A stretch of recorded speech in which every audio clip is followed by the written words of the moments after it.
আসসালামু আলাইকুম রহমতুল্লাহি ওয়া বারাকাতুহু। আলহামদুলিল্লাহি রাব্বিল আলামিন ওয়াসসালাতু ওয়াসসালামু আলা রাসূলিহিল কারীম ওয়া খাতামান নাবিয়্যিন নবিয়্যিনা মুহাম্মদ ওয়া আলা আলিহি ওয়া সাহবিহি আজমাইন। সুপ্রিয় দর্শক, পৃথিবীর যে প্রান্ত থেকে আপনারা এই মুহূর্তে এটিএন বাংলা টিভি স্ক্রিনের সামনে আছেন, সকলকে স্বাগত জানাচ্ছি এটিএন বাংলার নিয়মিত আয়োজন ইসলামী সাওয়াল-জবাব সরাসরি। এই সরাসরি আয়োজনে প্রিয় দর্শক, আপনি যেখান থেকে আছেন, আপনি এই ফোনের মাধ্যমে, আপনার কলের মাধ্যমে আপনার জীবন ঘনিষ্ঠ যে কোনো বিষয়ে আপনি সরাসরি ইসলামিক শরীর আলোকে জানবার সুযোগ পাচ্ছেন। আমি আছি আপনাদের সাথে পুরো অনুষ্ঠান জুড়েই, কারি কেম ফিরোজ। আমাদের সাথে আজ উপস্থিত আছেন শেখ ডক্টর শহীদুল ইসলাম বারাকাতি হাফিজাহুল্লাহ। আসসালামু আলাইকুম ওয়া রাহমাতুল্লাহি ওয়া বারাকাতুহু। ওয়ালাইকুম সালাম ওয়া রাহমাতুল্লাহ। আহলান সাহলান শেখ, মারহাবান, বারাকাল্লাহু ফিকুম। আমরা ইনশাআল্লাহ আপনার কাছ থেকে কোরআন সুন্নাহর আলোকে দর্শকদের সরাসরি বিষয়গুলো জানবার চেষ্টা করব। প্রিয় দর্শক, আমাদেরকে আপনারা একটা বিষয় অবশ্যই সহযোগিতা করবেন। যারা আমাদের সাথে এই আয়োজনে যুক্ত হচ্ছেন, যারা অনুষ্ঠান দেখছেন, যারা প্রশ্ন করবেন, ফোন করবেন, আপনি যখন কথা বলবেন আমাদের সাথে সরাসরি কথা বলার সুযোগ পাচ্ছেন। আপনি আপনার টেলিভিশন ভলিউমটা কমে আমাদের সাথে কথা বলুন। আমরা যাচ্ছি আজকের আয়োজনে। আমরা শুরুতেই অনেকে এরই মধ্যে মাশাআল্লাহ আমাদেরকে নক করছেন। শেখ, আমরা শুরু করতে পারি ইনশাআল্লাহ? জি জি, বিসমিল্লাহ। কে আছেন দর্শক, বলবেন কি প্রশ্ন? আসসালামু আলাইকুম। আসসালামু আলাইকুম হুজুর, আমি মাসুম কুমিল্লা ধর্মপুর থেকে। জি মাসুম সাহেব, বলুন। আমার প্রশ্নটি সবার জন্য আল কোরআনের সূরা বাকারা থেকে। দলিল আল কোরআন সূরা বাকারা আয়াত নম্বর 196 অধ্যায় 2। এই আয়াতে কোরআন বলতেছে, তোমরা হজ ও উমরা আল্লাহর সন্তুষ্টির জন্য পুরা করো। সূরা বাকারা, তোমরা হজ ও উমরা আল্লাহর সন্তুষ্টির জন্য পুরা করো। এখন আমার প্রশ্ন হলো যে হজ কার জন্য করবো? কি হাজী সাহেব দাখিলের জন্য না কার জন্য? আল্লাহর জন্য। হজ আমরা কার জন্য করবো? আসসালামু আলাইকুম, থ্যাংকস। ঠিক আছে, কার জন্য হজ করব, ঠিক আছে। জি মোহতারাম, ইনশাআল্লাহ আমরা শুরু করতে পারি। জি বিসমিল্লাহ। ইন্নাল হামদালিল্লাহি কুল্লা ওয়াসসালাতু ওয়াসসালামু আলা রাসূলিল্লাহ আল্লাযী লা নাবিয়্যা বা'দা ওয়া আলা আলিহি ওয়া সাহবিহি আম্মা বাদ। জি মাসুম সাহেব, ওখানেই এই কথাটা আছে। আল্লাহ সুবহানাহু তাআলা বলেন, আউযু বিল্লাহি মিনাশ শাইতানির রাজিম, আতিম্মুল হাজ্জা ওয়াল উমরাতা লিল্লাহ। ওয়া আতিমুল হজ ওয়াল উমরা লিল্লাহ। হজ এবং ওমরা পূর্ণ করো লিল্লাহ, আল্লাহর জন্য। তো এখন তো আল্লাহই ব্যাখ্যা করে বলে দিয়েছেন, আমার আবার বলা লাগবে কেন? আর আপনিও বুঝেছেন। এখন এমন যদি থাকে যে অন্য কারোর জন্য হজ করা যায়, তাহলে সেটা অন্যায়। আবার হলো আপনার নিয়তের ভিতরে রাখেন, হজ করে হাজী সাহেব বলবে, আলহাজ বলবে, এটা হলো অন্যায়। আল্লাহর জন্য নিবেদিত প্রাণ হয়ে এই ইবাদত। চমৎকার শেখ, আপনাকে অসংখ্য ধন্যবাদ। এবং এই ইবাদত শুধুমাত্র আল্লাহর জন্য, অবশ্যই অন্য এই বিষয়ে চিন্তা করাটাই শিরক। আল্লাহ পাক আমাদের হেফাজত করুন। আমরা যাব প্রশ্নে। দর্শক কে আছেন? জি আসসালামু আলাইকুম। ওয়ালাইকুম আসসালাম ওয়া রাহমাতুল্লাহ। হুজুর ভালো আছেন আপনি? হুজুর আলহামদুলিল্লাহ। ইনু সাহেব, বলুন কি প্রশ্ন? জি জি হুজুর, আমি ধরমপুরের সুনামগঞ্জ থেকে। জি, আপনি আমাদের নিয়মিত প্রশ্ন করে আপনাকে অসংখ্য ধন্যবাদ। তিনটা প্রশ্ন। জি। প্রথম প্রশ্ন হলো যে এই রাসূল সাল্লাল্লাহু আলাইহি ওয়াসাল্লাম তাহাজ্জুদের নামাজ অধিকাংশ সময় এই কয় রাকাত পড়তেন? আর দুই নম্বর প্রশ্ন হলো হুজুর, রাসূল সাল্লাল্লাহু মানে তাহাজ্জুদের নামাজ নফল না সুন্নাহ? হ্যাঁ। আর তিন নম্বর প্রশ্ন হলো হুজুর, এই আরশ মহল্লায় হযরত আদম আলাইহিস সালাম এই আল্লাহর নামের পাশে একটি নাম দেখে ওই নাম উসিলা করে ক্ষমা চেয়েছিলেন। হ্যাঁ, আমরা কি সেই নাম উসিলা করে আল্লাহ রাব্বুল আলামিনের কাছে ক্ষমা প্রার্থনা করতে পারি না? হুজুর কারেন্টটা চলে গেছে, প্লিজ আমি একটু লাইনে একটু শুনিস হুজুর। বড় মাসে কারেন্ট চলে গেছে, এটাই আমাদের স্বাভাবিক। জি ধন্যবাদ। আপনি শুনুন শেখ, প্রশ্ন করলেন আমাদের দর্শক।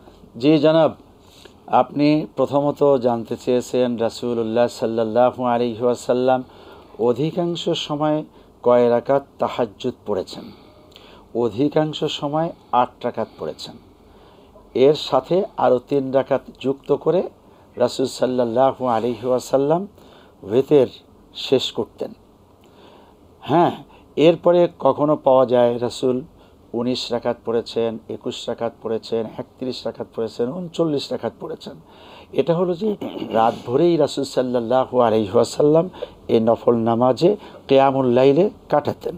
আপনার প্রশ্নের জবাব হলো অধিকাংশ সময় 8 রাকাত। এটা কি নফল না সুন্নাহ তাহাজ্জুদের সালাত? আল্লাহ সুবহানাহু ওয়া তাআলা বলছেন ওয়ামিনাল লাইলি ফাতাহাজ্জাদ বিহি নাফিলাতাল লাক, রাতের মধ্যে আছে একটি নামাজ যেটা কষ্ট করে আদায় করতে হয়, হে রাসূল এটা আপনার জন্য নফল। এই নফল শব্দটা আল্লাহ সুবহানাহু ওয়া তাআলা এই জায়গার মধ্যে বলেছেন, এর দ্বারা স্পষ্ট নফল। তবে রাসূলের জন্য, রাসূল সাল্লাল্লাহু আলাইহি ওয়াসাল্লাম যে আমল করেছেন সেটা সুন্নাহ, আমাদের সকলের জন্য এটা সুন্নাহ। আসলে শরীয়তি পরিভাষায় টোটাল আমলটাই হলো ফরজ আর নফল। এখন নফলের মধ্যে সুন্নাহ, সুন্নাতে মুআক্কাদা, জায়েদা ইত্যাদি, তবে আমাদের জন্য সুন্নাহ। জি, আরশ আজিমে যে আল্লাহর সাথে একটি নাম তিনি কে উদ্দেশ্য করে ওসিলা করে যে দোয়া করেছিলেন, সেই ওসিলাকে আমরা করতে পারবো? এই কথাটি কিভাবে প্রতিষ্ঠিত সেটা আমরা জানি না। মানে অথেন্টিক দলিল দ্বারা যে আল্লাহর নামের সাথে আর একটা নাম আছে আর সেটার ওসিলা ধরে আদম আলাইহিস সালাম দোয়া করেছিলেন, তার মানে আদম আলাইহিস সালাম অনেক কেঁদে কেঁদে আরাফাত থেকে উপরের দিকে তাকালেন, দেখতে পেলেন আরশে আজিমে আল্লাহর নামের সাথে আর একটি নাম। এটা কিছু সংখ্যক লোকের বয়ান, ওয়াজ। বাকি আল্লাহর নামের সাথে রাসূলুল্লাহ সাল্লাল্লাহু আলাইহি ওয়াসাল্লামের নামের যে সম্পৃক্ততা, এটা তো কালিমার মধ্যে আছে। আশহাদু আল্লা ইলাহা ইল্লাল্লাহু ওয়া আশহাদু আন্না মুহাম্মাদান আবদুহু ওয়া রাসূলুহু, এটা আমরা তাশাহুদেও বলি। কিন্তু ওই সময় দেখেছেন এটার কি দলিল আমাদের জানা নেই। জি, শুকরান ইউনূস সাহেব, আপনি আশা করি জবাব পেয়েছেন। এবং ওনাকে এটাও বলে দেই যে ওসিলা ভালো কাজের, নেক কাজের ওসিলা করা জায়েজ আছে। ওনার লাইনটা নাই, উনি এই জন্য আমাদের কাছ থেকে ফোনে সরাসরি জবাবটা শুনছিলেন। লাইনটা উনি পুরোটা শুনতে পারলেন কি না আমাদের এখান থেকে আবার কেটে দেওয়া হলো। আবার উনি তো আছেন, জি ইনশাআল্লাহ আপনি আবার ট্রাই করবেন, যতটুকু শুনলেন বাকি ইনশাআল্লাহ পরে শুনবার চেষ্টা করবেন। জি, আমরা পরবর্তী প্রশ্নে যাব। দর্শক বলবেন। আসসালামু আলাইকুম। ওয়ালাইকুম সালাম। আমি একটা প্রশ্ন করব। আমার প্রশ্নটা হচ্ছে হুজুর রোজা সম্বন্ধে। হাওয়ালের রোজা কেউ যদি 6টা পুরা না রাখতে পারে, ধরেন 3টা 4টা করছে, গরমের কারণে, অসুস্থতার কারণে কিংবা মাসের অসুস্থতার কারণে, তাহলে কি সব হবে না? যদি 6টা পুরা করতে পারলো না তার জন্য গুনাহ হবে? এই একটা প্রশ্ন। একটা প্রশ্ন হচ্ছে হুজুর হাওয়ালের রোজা কেউ যদি মনে করেন বুধবারে রাখলো কিংবা সোমবারে রাখলো, মাঝখানে রাখলো না বৃহস্পতিবার কিংবা শনিবার, তারপরে খালি শুক্রবার রাখলো, তাহলে কি হবে? এই দুটাই প্রশ্ন। ঠিক আছে। জি, শাওয়ালের রোজা মানে জি শাওয়ালের রোজাই, এখন শাওয়াল রোজাই চলছে, আর বেশি দিন নাই, শেষের দিকে। জি, শাওয়াল রোজা সম্পর্কে 6টা রোজার জীবন আপনি জানতে চেয়েছেন যে শাওয়ালের 6 রোজার মধ্য থেকে 3 রোজা রাখতে পেরেছে, 3 রোজার সওয়াব পাবে। মান জাআ বিল হাসানাতি ফালাহু আশরু আমসালিহা। একটি নেকের কাজ করলে আল্লাহ পাক 10টি দেন। তো 1 মাস আমরা রোজা রেখেছি, সেই 1 মাসে আমরা 300 দিনের রোজার সওয়াব আল্লাহ দিয়ে দিয়েছেন। এখন যদি শাওয়ালে 3টা রাখা হয় তাহলে আবার 3 × 10 = 30, তাহলে 330। আরও 3টা রাখতে পারলে 360, 1 বছরেরটা হতো, যেটা হাদিস শরীফে এসছে মান সামা রামাদানা সুম্মা আতবাহু সিত্তাম মিন শাওয়াল কানা কা সিয়ামিদ দাহর। যে ব্যক্তি রমাদান কারিমে রোজা রেখেছে, শাওয়ালে এসে আবার 6টি রোজা রেখেছে, সে যেন 1 বছর রোজা রাখলো। এখন 3টি কম হলে 3 × 10 = 30টি কম হয়ে যাচ্ছে, এতটুকু। সেক্ষেত্রে এই যে মানে ওজোর বশত বা অতিরিক্ত গরম বিভিন্ন কারণে রাখতে পারলো না, এই জন্য কি গুনাহ হবে?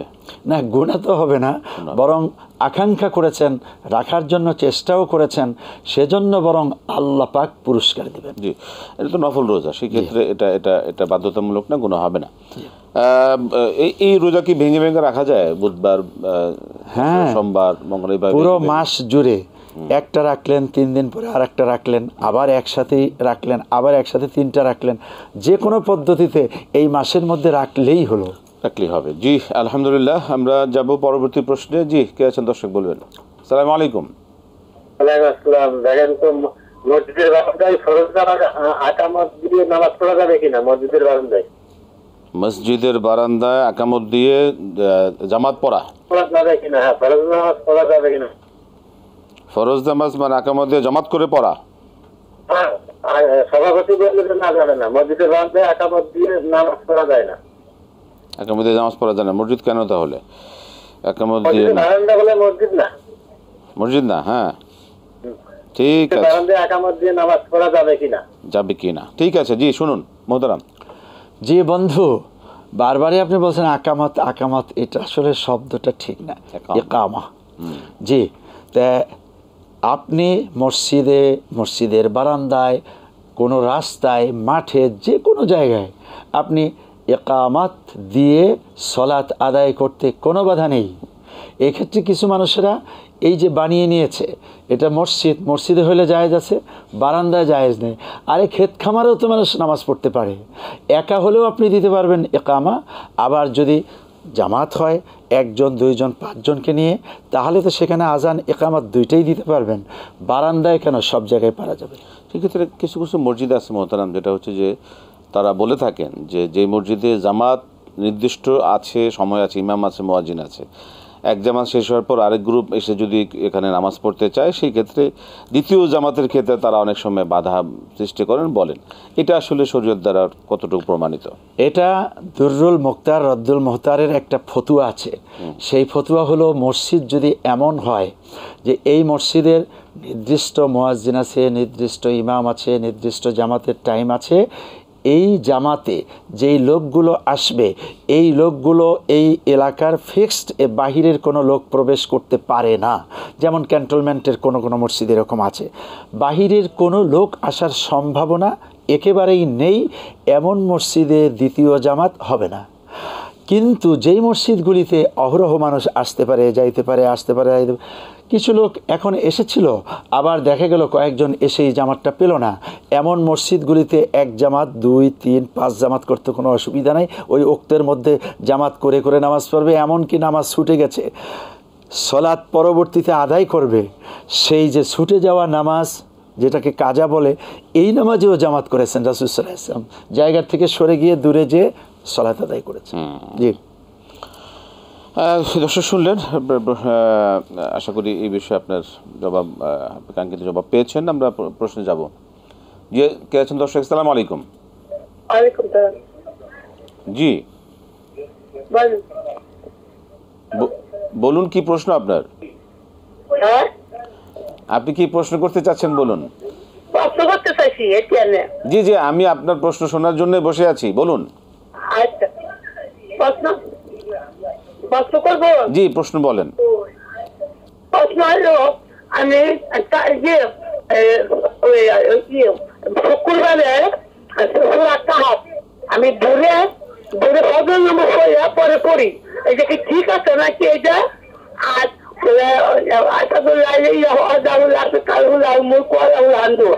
এইটা কোন সময় পড়বো, নামাজের কোন দেখাতে পড়বো, এটা একটু জানবার লাগে। এটা কি নামাজে পড়তে চাচ্ছেন আপনি? আমি শুক্রবারে ফজরের ঠিক আছে, সেটা পরে শেষ করি। হ্যাঁ, আসাদুল্লাহ সেটা কি নামাজের মধ্যে পড়েন?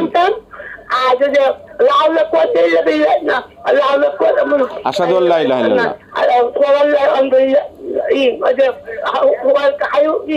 কখন করবো নামাজে পৌঁছাবে?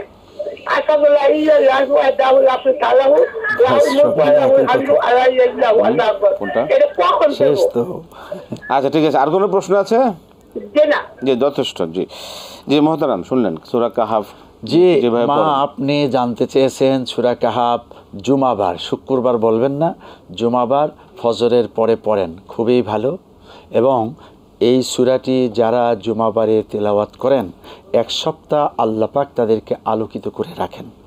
আচ্ছা, এইবার দ্বিতীয় যেটা আপনি বলছেন, আশহাদু আল্লা ইলাহা ইল্লাল্লাহু ওয়াহদাহু লা শারীকা লাহু লাহুল মুলকু ওয়া লাহুল হামদু ওয়া হুয়া আলা কুল্লি শাইইন কাদির, এই দোয়াটি আপনি নামাজে পড়েন না, নামাজে এই দোয়ার কোনো ব্যবস্থা নাই। আপনি নামাজের সালাম ফিরিয়ে এরপরে 3 বার ইস্তেগফার, 1 বার আল্লাহুম্মা আনতাস সালাম, এরপরে আপনি এই দোয়াটা পড়বেন। আরও দোয়া আছে, এগুলো পড়বেন নামাজের বাহিরে। আপনি বলছেন কোন সময় পড়বেন, এটার জন্য সুনির্দিষ্ট কোনো সময় নেই, আপনার যখন ভালো লাগে তখনই পড়বেন। জি, আমরা প্রশ্ন নেব। দর্শক কে আছেন বলবেন। আসসালামু আলাইকুম। আসসালামু আলাইকুম। দুঃখিত, আমরা বিরতিতে যাব। শেখ, আমরা বিরতির পরে এসে ইনশাআল্লাহ আরও বেশি জানবার চেষ্টা করব। প্রিয় দর্শক, আপনারা দেখছেন এটিএন বাংলার নিয়মিত আয়োজন ইসলামী আলোচনা, সরাসরি আয়োজন। আমরা আলহামদুলিল্লাহ আমরা শুনছিলাম আপনাদের মূল্যবান প্রশ্নের আলোকে জীবন ঘনিষ্ঠ আমাদের প্রশ্নের জবাবগুলো ইসলামী শরীরের আলোকে। সময় হলে একটি ছোট্ট বিরতি নেবার, আসছি আবার আপনাদের সামনে সরাসরি বিরতির পর ইনশাআল্লাহ আমাদের সাথে থাকবেন। আসসালামু আলাইকুম ওয়া রাহমাতুল্লাহি ওয়া বারাকাতুহু। প্রিয় দর্শক, ফিরে এলাম বিরতির পর ইসলামী আলোচনা, সরাসরি আয়োজন। আমরা বিরতির পরে আবারও যাব দর্শকদের সরাসরি প্রশ্নে। দর্শকে আছেন যে আমাদের প্রশ্ন করতে যাচ্ছেন, বলুন। আসসালামু আলাইকুম। আসসালামু আলাইকুম। জি, কে আছেন লাইনে? আসসালামু আলাইকুম। দুঃখিত, আমরা আপনাকে আর সুযোগটা দিতে পারছি না। অনেকক্ষণ ওয়েট করলাম, অনেকবার ডাকলাম, কিন্তু কোনো সাড়া পেলাম না। যাব পরবর্তী প্রশ্নের কাছে। জি, কে আছেন? আসসালামু আলাইকুম। দুঃখিত, আপনিও কেটে গেলেন, দুজন কেটে গেল। পরবর্তী কে আছেন? জি, আমরা পরবর্তী লাইনের কাছে যাব। যে আছেন তার কাছ থেকে প্রশ্নের জবাব শুনব। জি, আসসালামু আলাইকুম। ওয়ালাইকুম সালাম রহমতুল্লাহ। জি, ইসলামী সওয়াল জবাব এটিএন বাংলা থেকে সরাসরি আপনার সাথে কথা বলছি। বলুন, কি প্রশ্ন আপনার? জি, বলবেন। জি, আপনি প্রশ্ন বলতে পারেন। আপনাকে করব? জি জি, আমাকে করবেন আপনি। দেখুন, আমি আপনার সাথে কথা বলছি সরাসরি। মানে আমরা যখন জামাতে নামাজ আদায় করি, হ্যাঁ জি, তখন যদি জামাতে ইমাম সাহেব নামাজ পড়াইতেছে, কিন্তু আমি নামাজটা ভুল করে ফেলছি, হ্যাঁ আমি হয়তো রুকুতে গিয়ে দোয়াটা ভুল ফেলছি, সিজদাতে যে দোয়াটা পড়ার কথা রুকুতে পড়ে ফেলছি, রুকুটা সিজদাতে পড়ে ফেলছি, অথবা অন্য কিছু আমি ভুলে করে ফেলছি। সেক্ষেত্রে আমার নামাজটা কিভাবে, আমাকে সাউথিটা দিতে হবে না ইমামের সাথে আমার সালাম ফিরাতে হবে? সেক্ষেত্রে আপনি কি করবেন, সেক্ষেত্রে আপনার কি করণীয়? ধন্যবাদ। জি, আমরা শুনছি, আপনিও শুনুন। জি মোহতারাম। জি জনাব, আপনি জামাতে সালাত আদায় করছেন, আপনি মুক্তাদি, ইমাম সাহেব এই সালাত চালিয়ে নিচ্ছেন, আপনি নিজে ভুল করেছেন। ভুলটা যদি হয় ফরজ, যেমন নামাজের ভিতরে বাহিরে 13টি ফরজ আছে, এর কোনোটি যদি আপনি ভুল করেন, তাহলে আপনি নামাজ ছেড়ে দিয়ে আবার নতুন করে জামাতে শামিল হবেন। যে পর্যন্ত এই পর্যন্ত পেয়েছিলেন সেটা তো ভুলের মধ্যে, এটা কাউন্ট হবে না। আপনার যতটুকু ছুটে গেল ইমাম সাহেব সালাম ফিরানোর পরে ততটুকু আপনি আদায় করে নেবেন। আর যদি ভুল হয় ওয়াজিব, আপনি যেমন বললেন যে আমি রুকুর তাসবি সেজদায় করেছি, সেজদার তাসবি রুকুতে করেছি, তাসবি হলো সুন্নাহ, আর রুকু সেজদা এটা ফার্জ।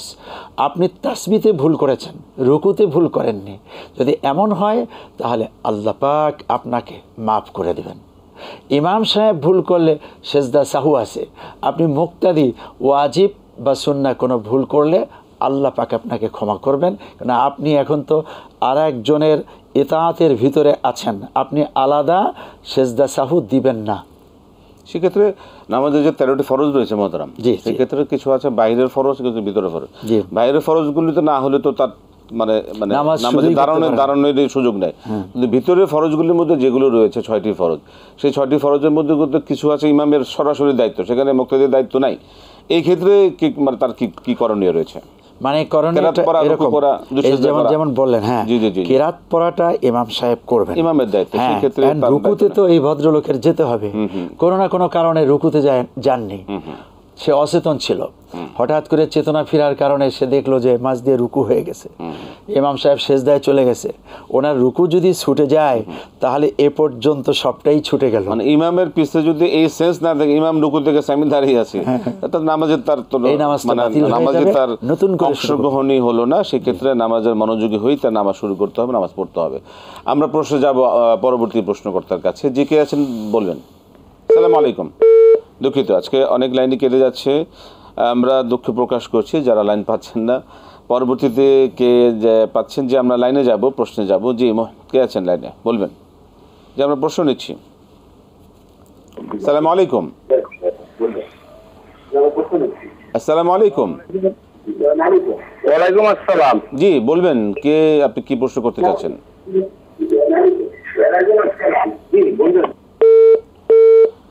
এটা আমাদের কোনো যান্ত্রিক প্রবলেম হচ্ছে কি না আমরা একটু দেখবো।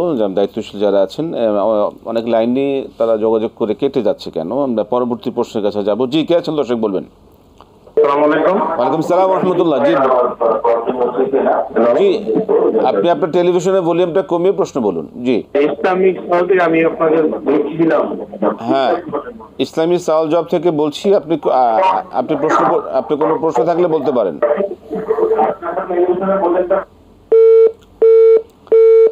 আমরা দুঃখ প্রকাশ করছি কেন এরকম হচ্ছে। আমরা পরবর্তী যে প্রশ্নটার কাছে যাব, দর্শক কে আছেন আমরা প্রশ্ন নেব। মোহতারাম, যে বিষয়টা আমাদের এখানে জানা দরকার, যে একজন লোক জামাতের ক্ষেত্রে, আমরা দর্শক অপেক্ষা আছেন, দর্শকটা কি প্রশ্ন নিচ্ছি। যে দর্শক কে আছেন বলবেন। হ্যালো, আসসালামু আলাইকুম। ওয়ালাইকুম সালাম। আচ্ছা, সামি আল্লাহ হুলিমান হামিদা, আমি এসি পাড়াতে দেখছি সামি আল্লাহ হুলিমান হামিদা, তো এটা কি হুলিমান হামিদা একটু ঠিক করে বলবেন। আর 10টা সূরা হুলিমান হামিদাটা ঠিক করে বলবেন। আর 10টা সূরা সিরিয়ালি দিতে হয়, একটু সূরাগুলোর নাম বলে দিবেন, 10টা সূরা। ঠিক আছে, আচ্ছা জি, ধন্যবাদ। আমরা আমরা আমরা আপনার প্রশ্ন করব, একটু রিকোয়েস্ট রাখবো। হ্যাঁ, আমরা এখানে আমাদের যারা শায়েখরা জবাব দেন প্রত্যেকে দায়িত্বশীল এবং যথেষ্ট আল্লাহ পাকে নেয়ামত তাদেরকে দান করেছেন। আমরা আদেশ করে যেন কোনো কথা না বলি, বলে দিবেন, করে দেন, এই করেন সেই করেন না। আমাদের কাছে অনুরোধ, আমরাও বিষয়টা আপনাদের জন্য এটিএন বাংলা আয়োজন করেছে, বিষয়টা আপনাদের বিশাল খ্যাতমত হচ্ছে, এটাকে আমরা সেই ভাষাগত দিকে আমরা একটু খেয়াল রেখে প্রিয় দর্শক আপনাদেরকে অনুরোধ করছি। শেখ মোহতারাম, যে প্রশ্ন সামি আল্লাহু লিমান হামিদা, সামি আল্লাহু লিমান হামিদা কিভাবে পড়তে হবে? যে বোন, আপনি বলছেন আপনি সিপাড়ায় দেখছেন, আচ্ছা আপনি হাদিস পড়বেন তাহলে আরও পরিষ্কার হবে। এখানে শব্দ হলো সামিআ, তিনি শুনলেন। তিনি কে? আল্লাহু। এই হুটাকে হুলিমান ওইদিকে না নিয়ে সামি আল্লাহ, আল্লাহ শুনলেন, এই হুটা আল্লাহর সাথে চলে গেছে। এরপরে হল লিমান হামিদা, লিমান মানে যার জন্য, হামিদা এই প্রশংসা করা হলো, তার মানে পুরো কথাটা আল্লাহর জন্য। অতএব সামি আল্লাহ লিমান হামিদা এরকম না, সামি আল্লাহ লিমান হামিদা। এবার আপনি যদি পরিষ্কার না হয়ে থাকেন, আপনি দেখবেন, তাহলে আপনার পড়াশোনায় আরও পরিষ্কার হবে। জি, মোহতারাম, সেক্ষেত্রে যদি মিলিয়েও খুব পড়ে সামি আল্লাহু লিমান হামিদা, একবার যদি মিলিয়ে পড়েন সেক্ষেত্রে সমস্যা হওয়ার কথা না। ওনার অবস্থায় যা বোঝা গেল, উনি এই মিলিয়ে এটা বুঝবেই না, তাহলে হুলিমান শব্দটাই বুঝবে। আমরা আলহামদুলিল্লাহ যেভাবে বলে দিলেন খুব ক্লিয়ার, যে প্রত্যেকটি শব্দে কিন্তু আলাদা আলাদা অর্থ রয়েছে। জি জি জি। এবং কেউ যদি যদি মানে আলাদা আলাদাভাবে অর্থ জেনে পড়াটা আমাদের জন্য উচিত। খুবই সামি আল্লাহ শায়েখ সুন্দর করে বলে দিলেন, সামি আল্লাহ, সামিআ আল্লাহু লিমান হামিদা। আপনি যদি একসাথে সবগুলো পড়েন সামি আল্লাহু লিমান হামিদা হয়ে যাবে, কিন্তু আপনি যদি সামি আল্লাহু সামি আল্লাহ হুলিমান হামিদা এইভাবে বলা যাবে না। আপনাকে পড়লে যদি একসাথে পুরোটা মিলিয়ে যে আমরা পড়ি সামি আল্লাহ হুলিমান হামিদা, এভাবে পড়লে কোনো ভুল হওয়ার সম্ভাবনা নেই। শায়েখ, আপনাকে ধন্যবাদ, বারাকাল্লাহ ফিক। 10টি সূরা ধারাবাহিকভাবে যদি সিরিয়ালে বলে দিতেন। সূরা ফিল, সূরা কুরাইশ, সূরা মাউন, সূরা কাউসার, সূরা কাফিরুন, সূরা নসর, সূরা লাহাব, সূরা ইখলাস, সূরা ফালাক, সূরা নাস। মাশাআল্লাহ, 10টা সূরা। জাযাকাল্লাহ খায়র। ফিল থেকে নাস পর্যন্ত 10টি সূরা, শেষের একদম জি জি কোরআনের শেষ 10টি সূরা। বারাকাল্লাহু ফিকুম। মাশাআল্লাহ, আমরা যাব পরবর্তী প্রশ্নে। দর্শক কে আছেন আমরা প্রশ্ন নিতে পারি? জি, কে আছেন দর্শক বলবেন। জি মোহতারাম, এই সূরার ধারাবাহিকতার ক্ষেত্রে যে আমাদের প্রশ্ন যেটা হচ্ছে, যদি এই ক্ষেত্রে যদি কেউ ব্রেক করেন, এক সূরা বাদ দিয়ে পড়েন, সেই ক্ষেত্রে এটাকে উচিত কিনা আমরা প্রশ্নে যাব। যে আপনি জবাবটা শুনুন। ফিকহি মাসালায় এই ছোট ছোট সূরাগুলির ব্যাপারে এতটুকু কথা আছে যে একটির পরে আর একটি তারতিব শৃঙ্খলা রক্ষা করার জন্য, যেমন সূরা ফিল পড়লেন, এরপর আপনি কুরাইশ, আপনি সূরা ফিল পড়লেন, কুরাইশকে বাদ দিয়ে মাউন পড়লেন। এই ছোট সূরার ক্ষেত্রে মাকরু বলা হয়েছে এবং তার ছোট মাকরু, তাতে নামাজের কোনো ক্ষতি হবে না। এই পদ্ধতিতে স্বাভাবিক নিয়মে পড়লেন। কোনো কারণে যদি এমন হয় যে মাঝে একটা সূরা রাখতেই হচ্ছে, সেটা কীরকম? যেমন আপনি প্রথম রাকাতে পড়ে ফেলেছেন সূরা ইখলাস, এখন দ্বিতীয় রাকাতে আপনি পড়লেন যে সূরা নাস, অথবা ফালাকও যদি পড়েন একটা সূরা বাকি থাকে, তো এরকম কোনো অবস্থায় কোনো সমস্যা নেই, হয়েই যাবে। ভুলক্রমে করলে সেটা সমস্যা নেই, যদি ইচ্ছাকৃতভাবে এক সূরা বাদ দিয়ে পড়া ঠিক না, এইটা মিনিমাম দুই সূরা বাদ দিয়ে এটা উত্তম হবে। আহসান, মাশাআল্লাহ। আমরা যাব পরবর্তী প্রশ্নে। যে দর্শক কে আছেন বলবেন।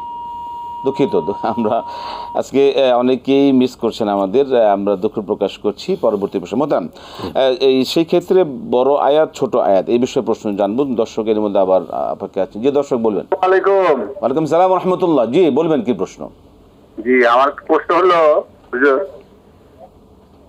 জি জি আমার প্রশ্নটা হলো যে আমরা মুসলমানরা সবারই একটা জানা আছে যে আমরা মারা গেলে, আমরা যদি জান্নাতবাসী হই তাহলে আমরা হুর পাবো। মহিলারা মারা গেলে কি পাবেন? মহিলারা যদি জান্নাতবাসী হন ওনারা কি পাবেন? কি পাবে না? আচ্ছা, ঠিক আছে। মহিলারা কি পাবে সেটা আপনি চিন্তা করে গেছেন, আপনি পুরুষ হয়ে, মাশাআল্লাহ। মহিলাদের অনেক ভাবেন আপনি, ধন্যবাদ আপনাকে, বারাকাল্লাহু ফিক। যে আমরা শুনবো মহিলারা কি পাবেন। জি, পুরুষেরা হুর পাবে, মহিলারা নিজের স্বামীকেই পাবে। জি জি জি।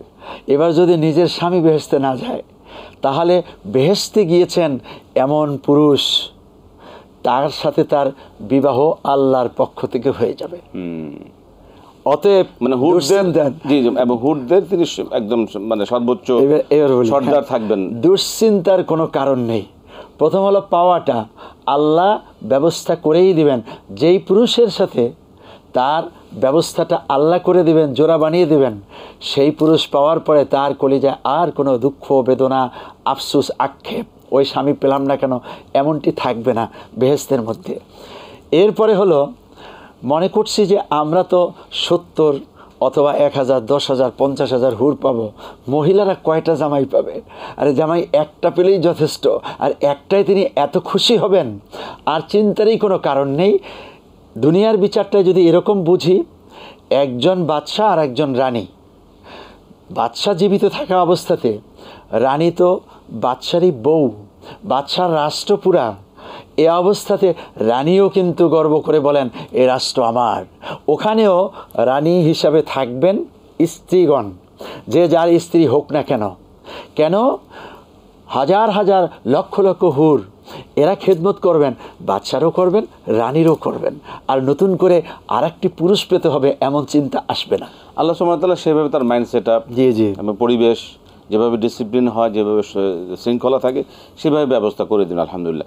এই নিয়ে আমরা যারা পুরুষরা এই বিষয়ে চিন্তা, মানে আমাদের বেশি টেনশনের কিছু নেই। আমরা যাব পরবর্তী প্রশ্নের কাছে। যে দর্শক বলবেন। আসসালামু আলাইকুম। আসসালামু আলাইকুম। ওয়ালাইকুম সালাম ওয়া রাহমাতুল্লাহ। যেটা প্রশ্ন করতে চাইছিলাম। জি বলুন। বলুন।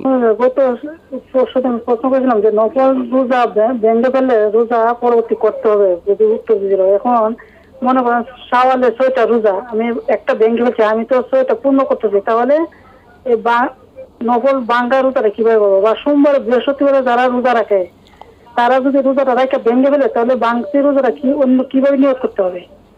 আর একটা প্রশ্ন হলো, জাওয়ালের নামাজ কখন পড়তে হবে? এর টাইম তো মনে করেন 11:56 এরকম টাইম দেওয়া থাকে, তাহলে কি আমরা জোহরের টাইমটা দেওয়া থাকে 11:56 মতো, এই টাইমে পড়বো না এর আগে পড়ে নিব? ঠিক আছে, জি ধন্যবাদ। জি জি, শুনবেন মোহতারাম। নফল রোজা রেখেছেন, রাখার পরে কিন্তু সেটা ওয়াজিব হয়ে গেল, এটাকে পূর্ণ করা ছিল। নফল না রাখতেন কোনো সমস্যা ছিল না, তা আপনি নিয়াত করলেন, বেলা 12টার সময় আর কুলালো না, ভেঙে ফেলেছেন, এই রোজাটি পরবর্তীতে আদায় করতে হবে। সেটা আপনার স্বাস্থ্যে যখন অ্যালাউ করে, আপনি যদি শাওয়াল মাসেই রাখতে চান, এখনও শাওয়াল মাসে যে সময়টা আছে রাখতে পারেন, আর কোনোভাবেই পারলেন না, আপনি যখন পারবেন তখনই এই রোজাটিকে আদায় করে দিবেন। সেম আপনি জানতে চাচ্ছেন যে সোমবার বৃহস্পতিবারের রোজা, তাও নফল, আপনি রেখেছেন কিছু সময় পরে ভেঙেছেন, এটা পরবর্তীতে অন্য যে কোনো দিনে আপনি আদায় করে দেবেন। আর ভাঙতি রোজা তো এটা মানে একটা হলো ফরজ রোজা ভাঙতি, কেন তো উনি চাইছেন নফল রোজা। ফরজের ব্যাপারটা তো আপনাদের জানাই আছে, অসুস্থতার কারণে অথবা সফরের কারণে যদি একটি ছুটে যায়, আপনি পরবর্তীতে একটির পরিবর্তে একটি রোজা আদায় করলেই হয়ে যাবে। যেটা অনেকে বলে ভাঙতি রোজা বলে থাকে, মহিলাদের যে অসুস্থতার কারণে রোজাগুলি তাদেরও হুকুম সেম। হ্যাঁ, সেটা একই সেভাবে। জাওয়ালের নামাজটা তিনি কখন আদায় করতে পারেন? জাওয়াল মানে হলো সূর্য পশ্চিম আকাশে হেলে যাওয়া। এই হেলে যাওয়ার সাথে সাথে আপনি আদায় করবেন। জাওয়ালের সলাতটাও নফল। সূর্য হেলে গেছে অর্থাৎ বিষয়টি যদি এমন হয় যে বাংলাদেশে 12টা 5 মিনিটের সময়ে সূর্য পশ্চিম আকাশ সংলগ্ন হয়েছে বা জাওয়াল হলো, তা আপনি ওই সাথে সাথেই পড়বেন। এটা হলো জাওয়ালের নামাজ। পাশাপাশি ওই সময়ই জোহরের নামাজের সময় হয়ে গেল। দ্বিপ্রহর কেটে গেলেই জোহরের সময় হয়েছে, আপনি জোহরও পড়বেন, তবে জোহর তো পাশেই মসজিদে জামাত হবে, আজান হবে, সেখানে যেয়ে তখন আদায় করবেন। কিন্তু আপনি চাচ্ছেন শুধু জাওয়াল। জাওয়াল মানে হেলে যাওয়া, হেলে গেলেই এই সালাত। সেটা আমাদের বাংলাদেশের টাইম অনুযায়ী আপনি একটু সেভাবে দেখে নেবেন। হ্যাঁ, সেটা সূর্যটা কখন এই যে ইসলামিক ফাউন্ডেশনের ক্যালেন্ডার আছে, সারা বছরের টাইম দেওয়া আছে, কোন দিন কতটায় জোহর শুরু হয়। জি জি। আমরা পরবর্তী প্রশ্নের কাছে যাচ্ছি। দর্শক কে আছেন বলুন। আসসালামু আলাইকুম। আসসালামু আলাইকুম। ওয়ালাইকুম আসসালাম ওয়া রাহমাতুল্লাহ। জি, আমি আগে একটু প্রশ্ন করছিলাম সূরা কাফের ব্যাপারে। আমি ফজরের নামাজ শুক্রবার ফজরের নামাজ পড়া আমি সূরা কাফ করি, এটা কেন ঠিক আছে নাকি একটু বুঝায় বলে আমি খুশি, তখন আমি শুনি নাই। আচ্ছা ঠিক আছে, আমরা আবার বুঝি ইনশাল্লাহ। আমরা আপনি যেভাবে বুঝেন সেভাবে ইনশাল্লাহ। আপনি খুব মনোযোগ দিয়ে শুনেন খুব, এবং টিভির ভলিউমটা কমিয়ে দেন। না এখন কমানো তো শুনতে পারবেন না। টিভির ভলিউম কমে আশেপাশে যত সাউন্ড আমরা শুনলাম, বাচ্চা কাচ্চা, এগুলো একটু সাউন্ড কমায় দেন, ইনশাল্লাহ ভালো শুনতে পাবেন। জি মোহতারাম। জি মা, আপনি ফজরের সলাত আদায় করে বসে সূরা কাহাফ পড়েন, ঠিক আছে? ঠিক আছে, আপনি জানতে চাইছেন ঠিক? হ্যাঁ, এটাই ঠিক। আপনি তো ঠিকের উপরে আছেনই। এর ফজিলত একটু আগে বলেছি, এখনও আবার বলছি যে জুমাবার ফজরের পর থেকে জুমার নামাজের আগে আল্লাহর কোনো বান্দাবান্দি সূরা কাহাফ পড়লে পরে আদাল আল্লাহ নূরা, আল্লাহ পাক তার নূর দিয়ে তাকে 1 সপ্তাহ পর্যন্ত আলোকিত করে, পুরো সপ্তাহ আলোকিত করে দেন। যে পুরো সপ্তাহ আলোকিত করে দেন। এটা ভালো, ঠিক আছে, ঠিক আছে, টাইম ঠিক আছে। মানে ফজরের পরপরে যিনি সূরা কাহফ যে পড়ে ফেলেন সেটা তার জন্য ঠিক আছে। প্রিয় দর্শক, আশা করি আপনি আপনার জবাব শুনলেন। আমরা যাব পরবর্তী প্রশ্নের কাছে। দর্শক বলুন। দুঃখিত, আমরা পরবর্তী যে প্রশ্নের কাছে যাচ্ছি তার আগে আমাদের কাছে যে প্রশ্নগুলো ছিল, যে প্রশ্নটা জানতে চাচ্ছিলাম, কিন্তু এর মধ্যে আমরা দর্শক ঢুকে গেলেন। জি দর্শক বলবেন। আসসালামু আলাইকুম। আসসালামু আলাইকুম। ওয়ালাইকুম সালাম ওয়া রাহমাতুল্লাহ। বলুন কি প্রশ্ন? হ্যাঁ, প্রশ্ন করতে চাইতেছি। জি বলুন।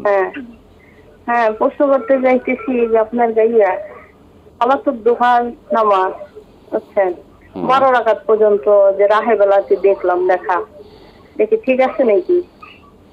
তারপরে আমি হয়তো 4 রাকাত 12 রাকাত যদি কোনোদিন পড়ি একটু সমস্যা আছে কিনা। আর 2 নম্বর প্রশ্ন হচ্ছে, একটা দিকে দেখলাম সুবহানাল্লাহ, আলহামদুলিল্লাহ, লা ইলাহা ইল্লাল্লাহ, আল্লাহু আকবার, মানে এই ওজিফার এই মানে জিকিরটার অনেক ফজিলত দেখলাম রাহেবেলাতে। এখন আমি যদি মনে করেন সুবহানাল্লাহ 100 বার, তাসবিহ দিয়ে আলহামদুলিল্লাহ 100 বার, লা ইলাহা ইল্লাল্লাহ 100 বার, আল্লাহু আকবার 100 বার পড়ি, 100 বার হলো, তো ওইভাবে কি ফজিলতটা কি আমার ঠিক আছে? আর সকাল সন্ধ্যায় কি ওটা পড়তে হবে? সারাদিনে কি করা যাবে না? আচ্ছা, এইটাই আমার এইটাই আমার প্রশ্ন। আর সূরা কাহফ হুজুর একটা প্রশ্ন। সূরা কাহফ আমি মনে করেন যে আসরের মধ্যে শেষ করি, আর কি মাগরিবের আগে শেষ করি। এখন হুজুর যে বললো, আমি শুনলাম যে জুমার আগে শেষ করতে হবে, আসরের আগে শেষ করলে হবে না, তাহলে এটাই আর কি আমি জানতে চাইছি। যেটা শুনছেন না, আমি ওইভাবেই করবো ইনশাল্লাহ। অবশ্যই অবশ্যই। আসসালামু আলাইকুম। আচ্ছা জি, অনেক ধন্যবাদ। আমরা আসলে আমাদের এই আয়োজনের মূল উদ্দেশ্য কিন্তু এটিএন বাংলা আপনাদের জন্য নিয়মিত আয়োজন করছি কিন্তু সহিহ সুন্নাহ মতন শিরক বিদআত মুক্ত হয়ে আমরা আমাদের ইবাদতগুলো পালন করতে পারি। আল্লাহ পাক আমাদের কবুল করুন। ধন্যবাদ দর্শক। আপনাকে প্রিয় দর্শক শেখ শুনছিলেন বললেন জি সালাতুদ দোহা 12 রাকাত। আচ্ছা, সালাতুদ দোহা 2 রাকাত পড়লেও হবে। হ্যাঁ, এরপরে আপনার সুযোগ আছে 4 রাকাত, 8 রাকাত, 12 রাকাত। আপনি বেশি পড়তে পারলে আপনি বেশি পড়ুন। 12 রাকাত পড়লে কোনো গুনাহ নাই, ঠিক আছে। জি, সুবহানাল্লাহ, আলহামদুলিল্লাহ, আল্লাহু আকবার, এটা যে তিনি পড়ে থাকেন এটা কি 100 বার করে পড়লে ঠিক আছে কিনা? এই যে সুনির্দিষ্ট 100 বার এমন কথাটি নেই। আপনি এই দোয়াটি পড়লে পরে এটাই তো আল্লাহ রাব্বুল আলামিনের তাওহীদের বাণী এবং আল্লাহর শ্রেষ্ঠত্বের অনেকগুলো সিফাতি নাম এখানে আছে। এর ফজিলাত অনেক, উত্তম জিকির। জি, এই জিকিরটি আপনি করুন, কিন্তু 100 বার না, আপনি পারলে পরে 500 বার পড়েন, অনেক বেশি পড়েন, যখনই সুযোগ থাকে তখনই পড়বেন। চমৎকার ওই প্রশ্নটা করছিলেন যে এটা কি সকাল সন্ধ্যায় পড়বেন না সারাদিন যে কোনো সময় পড়তে পারেন? যে কোনো সময় পড়তে পারেন, তবে ফরজ নামাজের পরে তাসবিহগুলো যে আমরা পাঠ করি সেই তাসবির ভিতরে এটাও একটি, অতএব তখন পড়বেন। আমাদের শেষ প্রশ্ন, সূরা কাহাফ যে আসরের পরে পড়ছেন এটা কি তার আদায় হচ্ছে কিনা? আপনারা আদায় হয়ে যাবে, বাকি আমরা জুমার নামাজের আগে পড়লে পরে যে ফজিলতটি বলা হয়েছে কয়েকবার তা পাবেন। এর সাথে তাপদাহ চলছে, আমরা যেন সবাই তাওবা পড়ি, দোয়া করি। আল্লাহ পাক আল্লাহ বন্ধ কবুল করুন। শেখ আপনাকে অসংখ্য ধন্যবাদ। বারাকাল্লাহু ফিক, জাযাকাল্লাহু খাইর, আহসান মাশাআল্লাহ। প্রিয় দর্শক, আমরা শুনছিলাম আপনাদের মূল্যবান প্রশ্নের আলোকে আমাদের জীবনটা আমরা কিভাবে সাজাতে পারি। আল্লাহ পাক আমাদের কবুল করুন। চারিদিকে খুবই তাপদাহ চলছে, অসংখ্য মানুষের কষ্ট হচ্ছে। আল্লাহ পাক আমাদেরকে সকল এই আল্লাহ পাকের এই মুসিবত থেকে আমাদেরকে হেফাজত দান করুন। সকলে দোয়া করছি, সকলেই নিরাপদে থাকুন, সুস্থ থাকুন। আজকে শেষ করছি, বিদায় নিচ্ছি। আসসালামু আলাইকুম ওয়া রাহমাতুল্লাহি ওয়া বারাকাতুহু।